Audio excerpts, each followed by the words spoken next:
சென்னை கொடுங்கையூர் முத்தமிழ் நகரை சேர்ந்த ஹசீனா பானு என்பவர் தனது 3.5 வயது மகன் முகமது ஆசிஃபுடன் நேற்று காலை ஸ்டான்லி மருத்துவமனைக்கு சிகிச்சைக்காக சென்றுள்ளார்.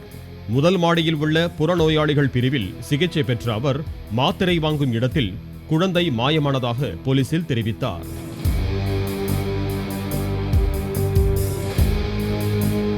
இது தொடர்பாக வழக்கு பதிவு செய்த வண்ணாரப்பேட்டை போலீசார் விசாரணை மேற்கொண்டு வருகின்றனர்.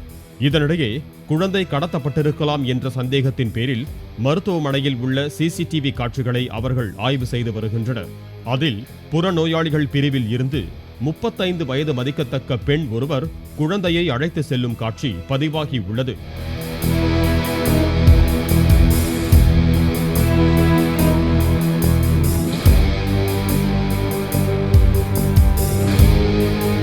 அங்கிருந்து மருத்துவமனைக்கு வெளியே மற்றொரு பெண் அந்த குழந்தையை அழைத்துச் செல்வதும் பின்னர் அங்கிருந்த ஆட்டோவில் ஏறிச் செல்வதும் பதிவாகி உள்ளது.